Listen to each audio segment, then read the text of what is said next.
Júri de 30 minutos. Dana Satterfield era uma linda jovem mãe e esposa. Ela tinha um salão de cabeleireiro em Hoboken, Carolina do Sul. Ela trabalhava duro e era amada por sua família e clientes.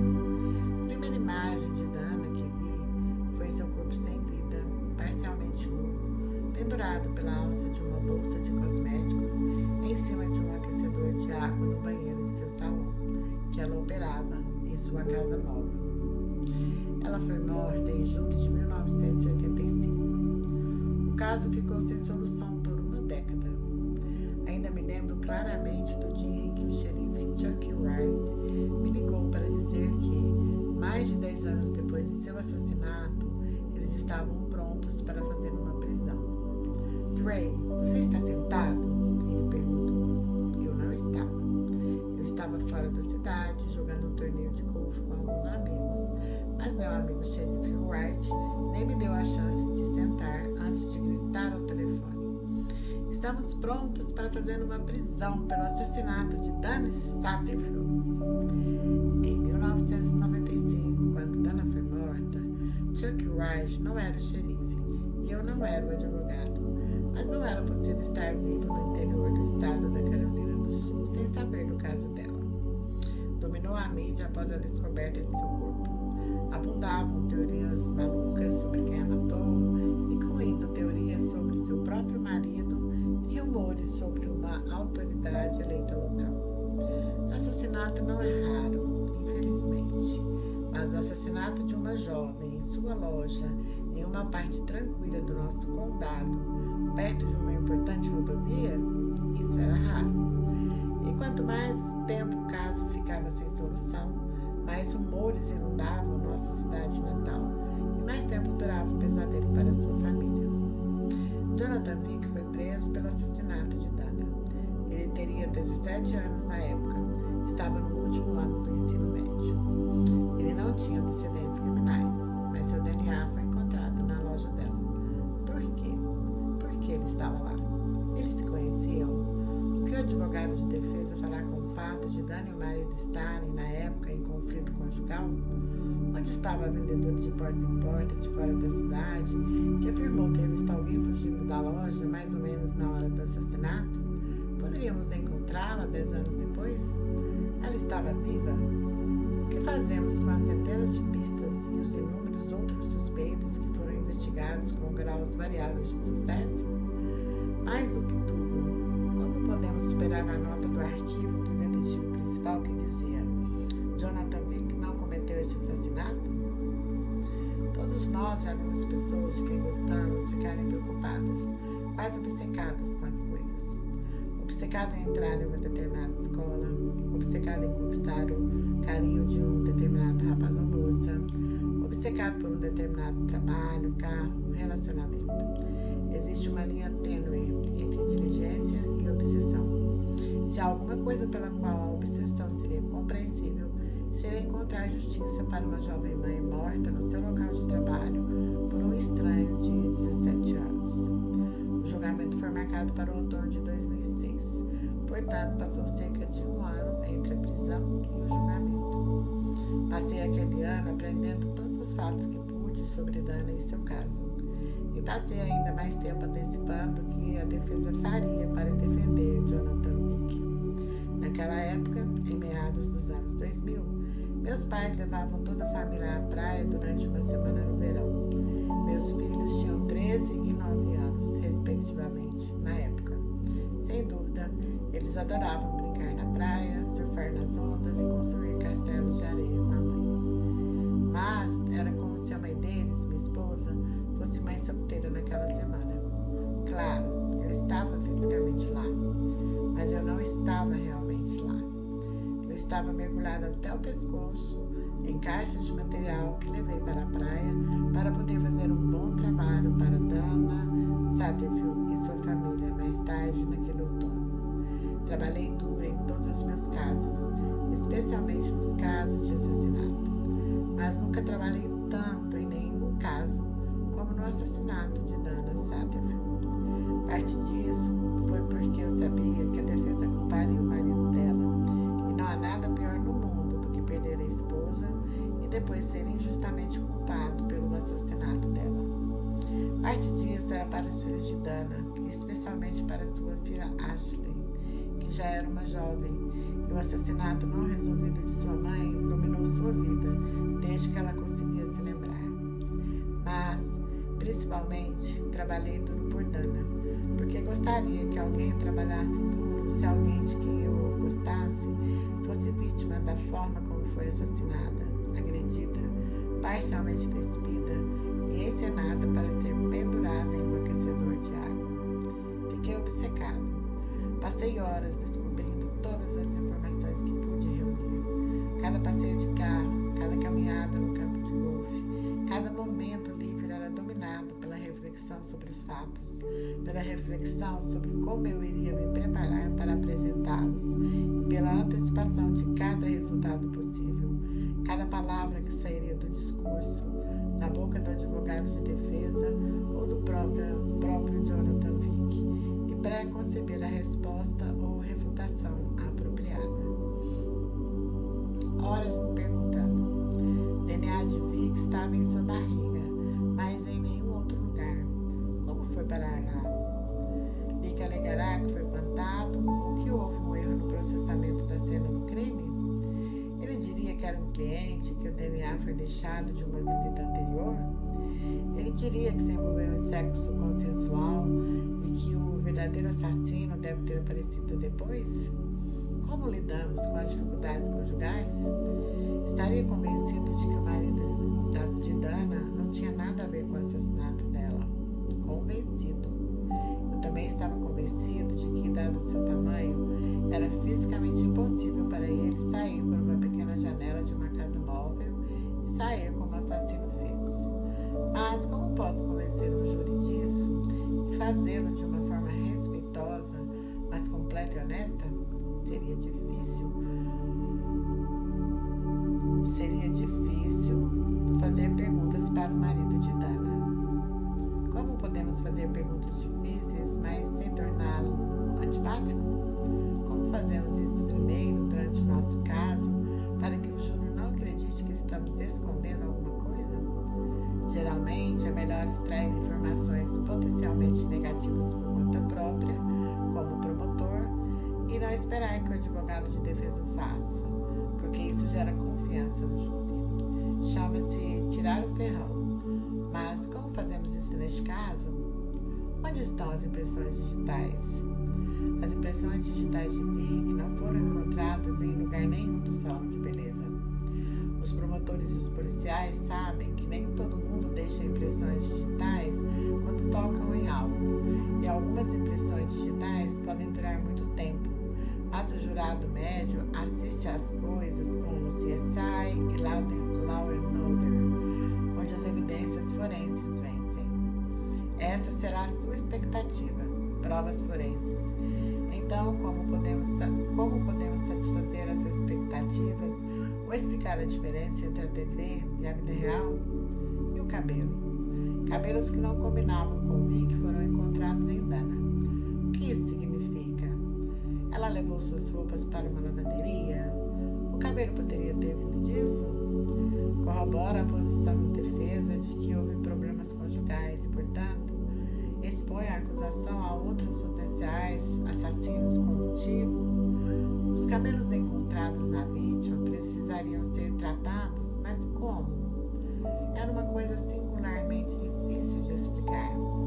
A presença de cabelo em Dana, quando o cabelo não era de Jonathan Vick. Lembro-me claramente de estar sentado na varanda da frente daquela casa de praia, olhando as mesmas fotos da cena do crime repetidas vezes. Algo está aqui, só preciso encontrá-lo. Enquanto isso, os dois promotores que cuidavam do caso comigo, Barry Bernadette e Cindy Crick, faziam a mesma coisa. Barry pensava como um cientista, o que eu precisava, porque pensava como um artista. Cindy era excelente em ambos. Precisaríamos de Cindy e de sua habilidade no tribunal se a defesa fosse que Vick e Dana fizeram sexo consensual antes do verdadeiro assassino chegar. Tanto pelas fotos da cena do crime quanto pela autópsia forense, descobrimos que Dana estava menstruada na época de seu assassinato. Nós queremos convencer o júri de que esse não seria um momento em que uma jovem mãe casada faria sexo com um cliente de 17 anos em sua loja, no chão do banheiro, menstruada. E então eu vi fotos do chão do banheiro tiradas pelos policiais na noite do assassinato. O banheiro ficava do outro lado do salão, em relação à área de trabalho onde ela cortava o cabelo dos clientes. O corpo dela estava no topo da foto, mas meus olhos foram atraídos para a parte inferior da foto, bem perto da porta. Cabelo. Fios únicos de cabelo. Mas não os recortes de cabelo que você esperaria encontrar em um salão de cabeleireiro. Eram pelos pubianos que você esperaria encontrar no chão de um banheiro público. Eu tinha isso. Eu tinha uma explicação de por que havia pelos pubianos que não pertenciam a Vicky em seu corpo nu. Os cabelos eram difíceis de ver. Essa imagem precisaria ser ampliada no julgamento. Mas eles estavam lá, e isso forneceu a resposta para a questão experimental mais intratável que enfrentaríamos. Ela foi arrastada pelo chão do banheiro até o aquecedor de água, e os pelos pubianos encontrados durante a autópsia estavam nela por causa disso. Esses não eram os cabelos do assassino. Esses foram os pelos que grudaram em seu corpo enquanto o assassino a arrastava pelo chão. Eu sabia que Jonathan Vick matou Dana Satterfield, mas eu também sabia que normalmente os jovens de 17 anos não cometem assassinato como primeiro crime. Então por que ele fez isso? O que voltava para explicar que sua primeira incursão na criminalidade foi o assassinato violento de uma jovem mãe? E havia aquela nota no arquivo do caso. Jonathan Vick não cometeu esse crime. Isso foi bastante definitivo. E não era da mãe do réu. Era do detetive principal que investigava o caso. Como podemos contornar o quão errado esse detetive acabou sendo? Enquanto as inúmeras outras pistas buscadas ao longo dos últimos 10 anos, a aplicação da lei conversou com inúmeras testemunhas. Eles até conversaram com Vick logo após o assassinato, mas não o perseguiram como suspeito. Como explicamos o rigor da investigação sem suscitar dúvidas razoáveis de que talvez um dos outros suspeitos tenham realmente cometido o homicídio? Afinal, o detetive principal descreveu que Vick não. O júri decidiu em menos de 30 minutos. Nem mesmo tempo suficiente para uma refeição ou uma pausa para fumar. O veredito do júri em menos de 30 minutos poderia significar que o ano que passei imerso no arquivo do caso de assassinato de Dana Satterfield não foi necessário. 30 minutos podem significar que fiquei preocupado por mais de um ano sem motivo. Ou talvez fosse exatamente o oposto disso. Talvez porque passei um ano da minha vida estudando, me preparando, antecipando e me preocupando com cada ponto e contraponto em cada passeio de carro, em cada banho, em cada caminhada. Por isso o júri precisou de menos de 30 minutos para decidir que, depois de 10 anos, Jonathan Vick realmente assassinou Dana Satterfield. Jonathan Vick foi considerado culpado e condenado à prisão perpétua. O caso de assassinato de Dana Satterfield não foi vencido nas alegações finais perante o júri. Foi vencido meses e meses antes disso. Meses gastos por 3 promotores, colocando nossas vidas em espera por quase um ano para saber mais sobre o que aconteceu na última noite de sua vida do que qualquer outra pessoa, e depois se preparando para a maneira mais eficaz de apresentar isso a 12 pessoas que nada sabiam sobre o caso. Você sabe do que está tentando persuadir alguém? Quero dizer, você realmente sabe disso? Você conhece o problema? Você o estudou minuciosamente, examinou todos os seus aspectos e o interrogou em sua própria mente? Se você realmente deseja levar as pessoas a uma nova maneira de pensar, você não só deve saber exatamente o que espera realizar com seus esforços persuasivos, mas também deve conhecer a questão, o o padrão de fato ou a crença sobre a qual está buscando o movimento. Todas as pessoas que moram comigo e trabalham comigo conhecem o meu ditado favorito. Eles se encolhem quando percebem que estou prestes a citá-lo pela trilionésima vez. O acaso favorece a mente preparada. Louis Pasteur disse isso e é verdade. Raramente algo simples acontece. Raramente você apenas tem sorte em alguma coisa. A vida recompensa a preparação. Não é uma garantia de que você terá sucesso, mas é a melhor maneira de proteger suas apostas contra o fracasso. E onde começa essa chance? Tudo começa reunindo seus fatos. Entenda os fatos diretamente. Um fato é algo que realmente existe e tem uma realidade objetiva. Às vezes, os fatos podem ser comprovados. Às vezes, não podem ser, o que é frustrante, mas mesmo assim é verdade. Um fato que não pode ser provado afeta a sua capacidade de persuadir, mas não diminui a existência desse fato. Então, quais são os fatos? Você pode separar o fato da crença, fato da opinião, fato da teoria, fato do sentimento.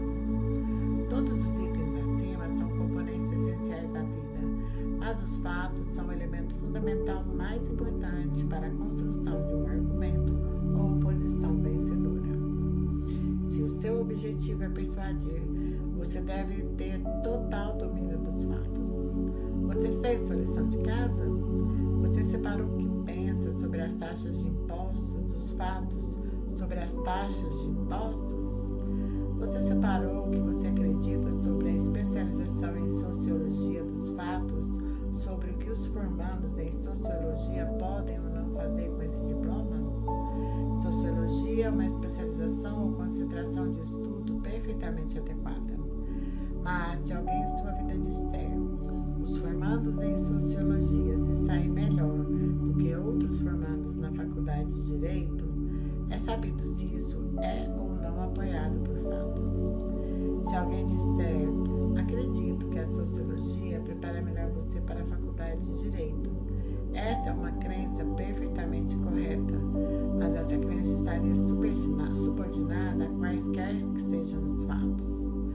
Se alguém diz, sinto que os formandos em sociologia se saem bem na faculdade de Direito, essa é uma expressão perfeitamente adequada da sua emoção, mas não importa o quão fortemente ele ou ela sente isso, ainda assim está subordinado aos fatos, e eu argumentaria mesmo subordinado a uma crença.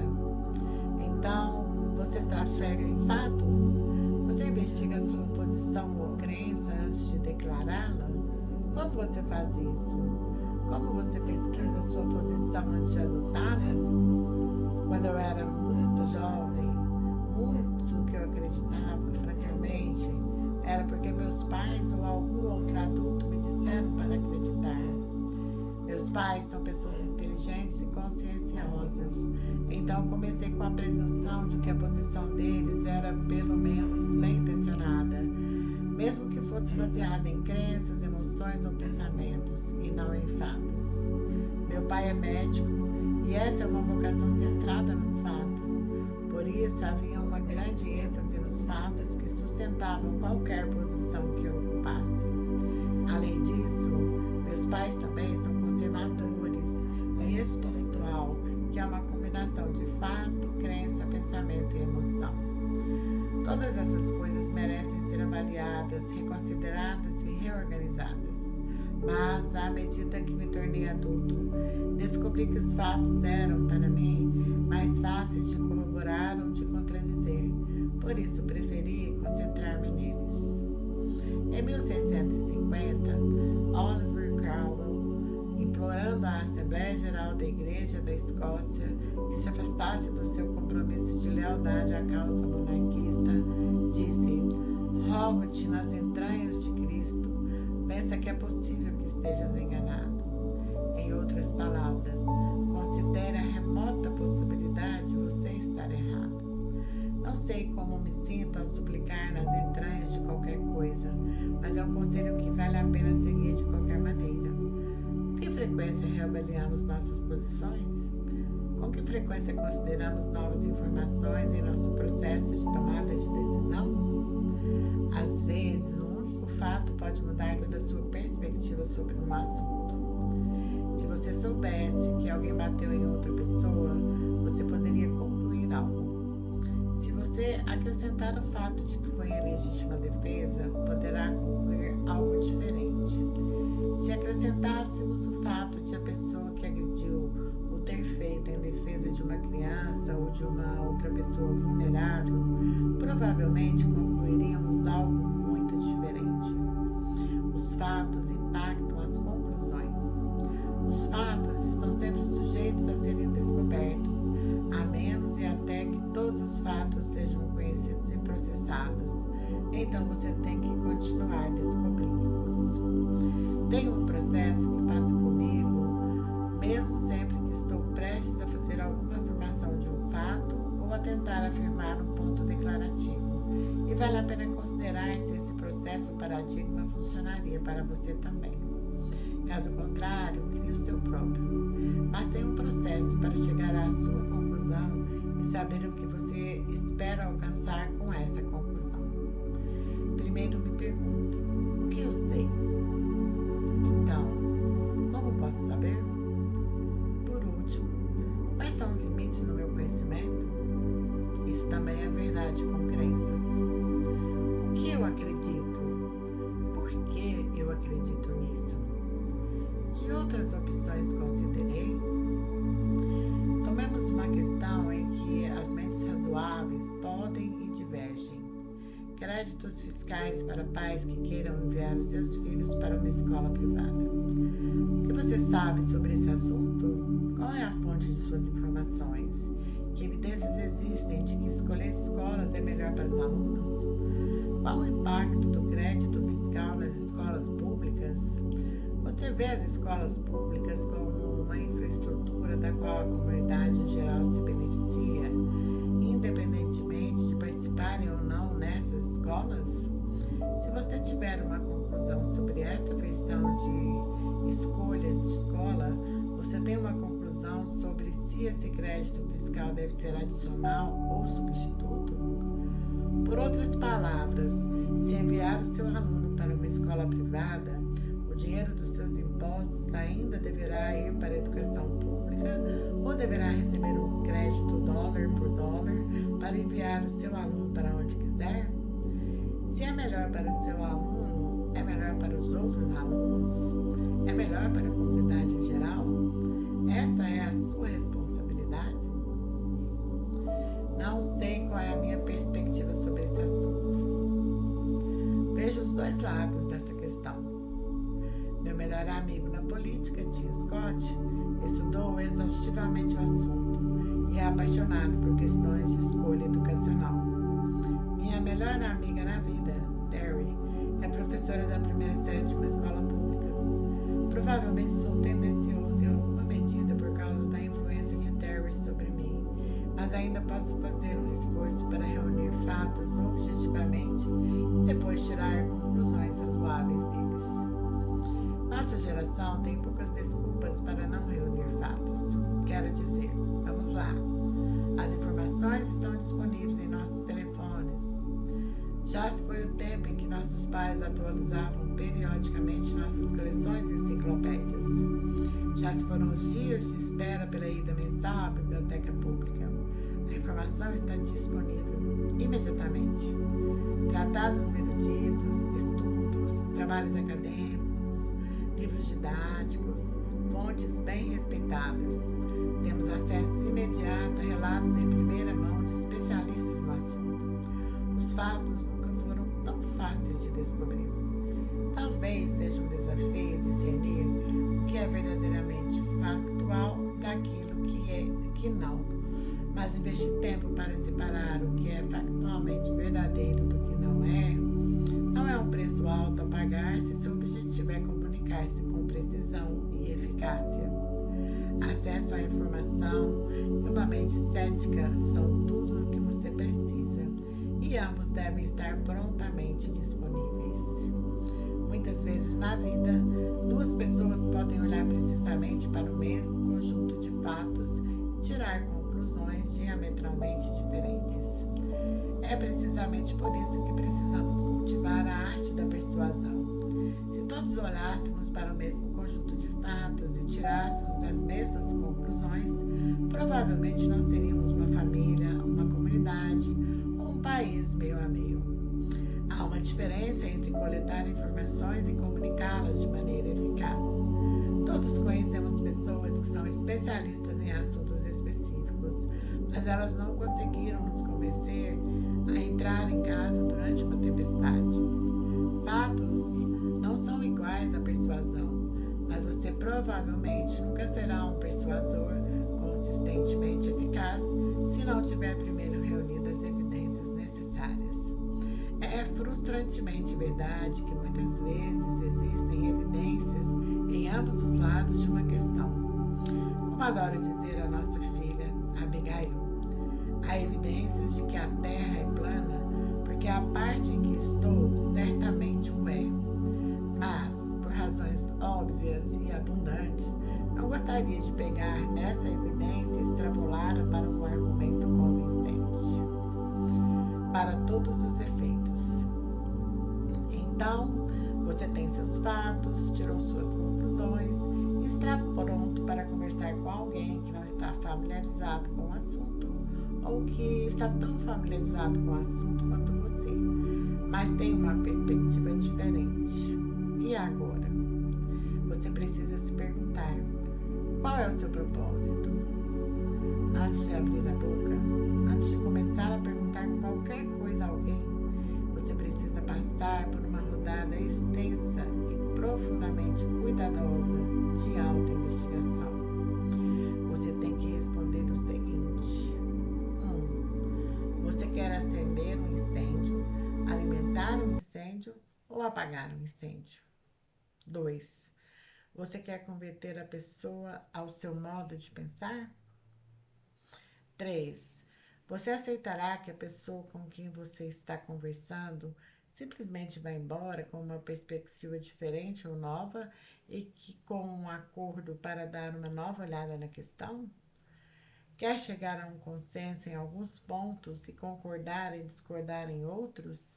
Se sim, que pontos você está disposto a conceder? Você só quer discutir? É muito importante essas perguntas, né, sobre a nossa autoinvestigação.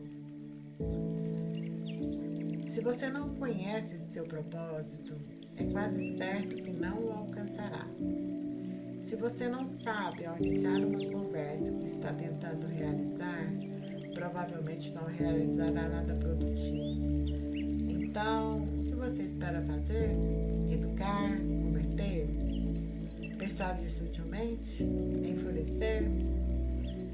Então, você conhece os fatos. Você até conhece seu propósito. Agora, conheça a si mesmo. Como você vai estruturar seu argumento? Você está liderando com o seu melhor fato ou está esperando para chegar a um crescimento final e saltar para os braços do que os especialistas chamam de recência, uma crença de que as pessoas têm maior probabilidade de serem persuadidas por quem quer que tenham ouvido pela última vez? Há um debate entre pessoas muito mais espertas do que eu sobre se deve estruturar os argumentos com a melhor pista ou o melhor final. Uma coisa que quase todo mundo lhe dirá é não enterrar seus melhores fatos ou argumentos no meio. Eu diria para você começar com o seu melhor fato primeiro. Em seguida, passe para o terceiro melhor fato ou argumento e guarde o segundo melhor fato para quando você mais precisar dele. Essa é a abordagem que tento adotar. É um pouco como jogar cartas. Você não joga o rei de ouros se o as de ouros não tiver sido jogado, a menos que esteja em sua mão. Na persuasão, como você pode empilhar seu próprio baralho e escolher suas próprias cartas, você tem o rei e o as. Comece com o as, vá para a dama e segure o rei, para quando precisar de um fato realmente bom, tem seus fatos. Você tem uma noção de quais são mais significativos, mais atraentes e com maior probabilidade de persuadir. Eles estão priorizados com sabedoria. Você antecipou as fraquezas ou lacunas em seu próprio conhecimento. Todos os pontos e contrapontos já foram pensados e você tem um plano para defendê-los ou defender seu caso sem eles. Você considerou seu propósito, seu objetivo e o caminho que provavelmente levará até lá. Agora, finalmente, como você saberá quando chegar? Você definiu o sucesso em sua própria mente? Você tem um objetivo que seja conhecível e visível? Às vezes, esse objetivo é absolutamente claro, como no tribunal com um veredito específico ou numa eleição com a contagem dos votos no final da noite. Na vida real, é mais fácil definir sucesso porque, como discutimos, persuasão é movimento e movimento pode ser pequeno. Se o seu objetivo, quando você se senta para conversar com sua filha adolescente, é fazer com que ela concorde que os piercings são uma perda de tempo e de seu dinheiro, isso pode ser mais difícil de alcançar do que simplesmente fazer com que ela espere até que as fotos das férias em camisa terminem levando isso. Se o seu objetivo é fazer com que seu filho arrume a cama como um fuzileiro naval, você estabeleceu uma meta elevada. Meu objetivo sempre foi fazer com que meu filho puxasse um pouco as cobertas para que sua mãe, pelo menos, pensasse que ele se importava o suficiente para tentar.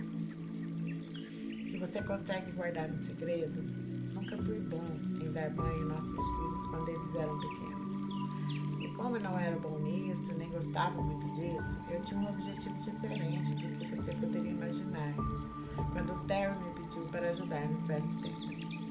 Meu objetivo era comunicar a vontade de ajudar, concordando em fazê-lo, mas depois de fazer um trabalho tão terrível que ela concluiu que era mais fácil fazê-lo sozinho. Uau! Sinto que um peso foi tirado depois de conversar isso depois de todos esses anos. Meu objetivo era tentar, mas que a água estivesse em todos os lugares e as roupas de dormir das crianças encharcadas, porque eu não as afastei o suficiente, e que o shampoo ocasionalmente ficasse em seus cabelos e que elas estivessem bem acordadas, como se estivessem tomando um expresso duplo impróprio para a leitura noturna e hora de dormir. Portanto, eu tinha dois objetivos: comunicar a cooperação e garantir que quase nunca mais fosse solicitado a cooperar novamente.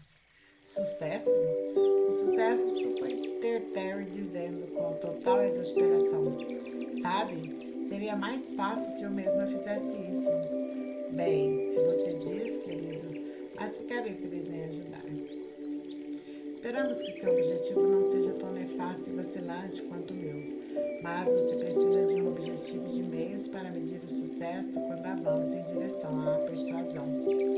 Embora eu não fosse bom com crianças no início da idade, à medida que elas cresciam, fui ficando mais prestativo. Os jovens frequentemente visitam o livro para discutir seus objetivos durante a transição da juventude para a idade adulta jovem. Em que devo me formar? Onde devo estudar direito?